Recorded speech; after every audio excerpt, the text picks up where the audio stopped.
Hi, my name is Cristian Treviño and I am your CHIO for South Texas Health Systems. So today we're going to go over an educational plan, Enhancing Patient-Centered Care with Technology. Initial assessment. In today's healthcare environment, utilizing technology to improve patient-centered care is essential.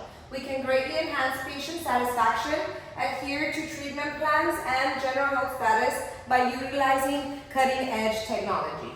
Technology-enabled personalized care involves communication and gives patients the control to take an active role in their own health management.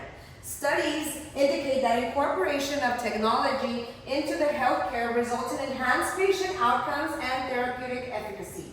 For this reason, concentrating on technology developments is crucial in obtaining the best possible results. And that's what we're going to be seeing in the next slides. So what are our learning aims as an institution? SMART is for specific, measurable, relevant, and time-bound. And this describes how our learning objectives are created. Okay, so specific, we want to educate our medical staff and on how to improve patient-centered care by utilizing cutting-edge technologies. Measurable, we want to do this within 6 months and raise patient satisfaction ratings by a whole 20%. Is this achievable? Make use of both new and current technology platforms as well as specifically designed training courses, which we will cover in the next slides. And is this relevant? Has a direct relationship to better patient outcomes and care experiences. And since we are looking to raise patient satisfaction ratings by 20%, this is very relevant to our institution. Time-bound, finish implementing the education strategy in 3 months and be able to incorporate and launch this so we could be able to, within 6 months of implementation, be able to raise those patient satisfactions by 20%. So we will create customized training materials using both new and current technologies platforms. What are going to be our instructional methods? What are we going to implement to be able to achieve this? So in our institution, we know that our healthcare team is very sometimes overworked and sometimes there is no time. So that can be a big impact, a big hurdle for us to be able to achieve implementation of these technologies. So these are some of the proposed cutting-edge technologies that we want to use to be able to do this. So a blended strategy that combines interactive webinars, VR simulations, and learning modules. We'll use blended learning strategy and we will provide immersive experiences that improve patient contact and empathy training. Self-paced, easily available education on the use of technology in patient care is offered by e-learning platforms.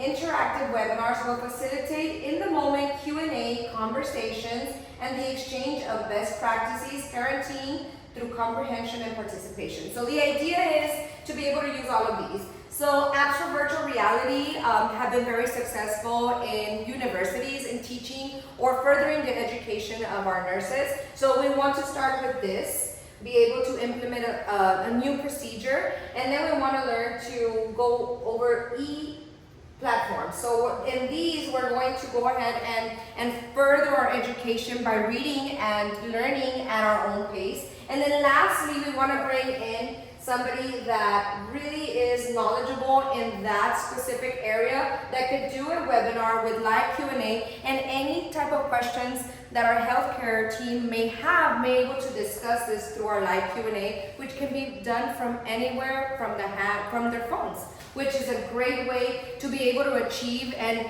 be able to surpass the hurdle of the time constraint. Resources and support. We now have a very strong IT support. We have pre-existing e-learning platforms and our informatics team experience for this endeavor. Things that we need to work on is we need to get a hold of VR hardware and software, have access to cutting-edge e-learning resources, and set aside money for facilitator training and technology advancements. We don't have numbers at this this particular time, but we are going to have that all set in the next upcoming weeks. So these tools are necessary for effective implementation and improving the learning process.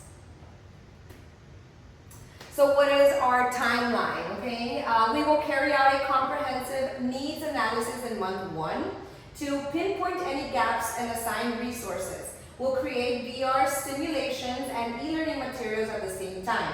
We plan to test these programs in the second month, collect feedback, and make any necessary modifications. This will guarantee the effectiveness of the finished e-learning programs to ensure long-term success and continued progress in inpatient-centered care education. And then by month 3, we will host interactive webinars, completely implement the training, and offer continuing support. So that is the timeline for our goal. All right, so how are we going to motivate our healthcare team to be able to accept this as part of their work, as part of their, to be excited about learning something new? So we will emphasize the program's advantages by stressing how it will advance professional abilities, improve patient care, and have a beneficial effect on day-to-day work. Provide case studies and success stories and highlight the advantage of integrating cutting-edge technology into patient-centered care. We're also going to provide rewards for completion, such as certificates, continued education credits, or modest cash bonuses, and acknowledge participants' accomplishments in staff meetings, intranet announcements, and internal newsletters. Make sure department heads and senior leaders support the initiative, aggressively encourage participation, and set a good example by attaining the training themselves. To guarantee that everyone can participate at a suitable time, offer both live and recorded sessions, along with flexible learning schedules to accommodate varying shifts and workloads. Recruitment, communication, and contingency plan. We will use staff meetings, emails, internal newsletters to specifically target healthcare workers to recruit participants. Regular updates via email, intranet, and direct correspondence from department heads will be used to keep lines of communication open. Remember, communication is key. To make sure that everyone gets the chance to participate in the program, we will create backup plans for technological malfunctions, such as using alternate learning platforms, and organize additional training sessions if initial enrollment is low. Thank you so much for your time. If you have any questions, go ahead and reach out to me. I left my personal number right here, and then we have our email as well. And if you need more information or want to turn back and see this program, you can go ahead and do it on our website.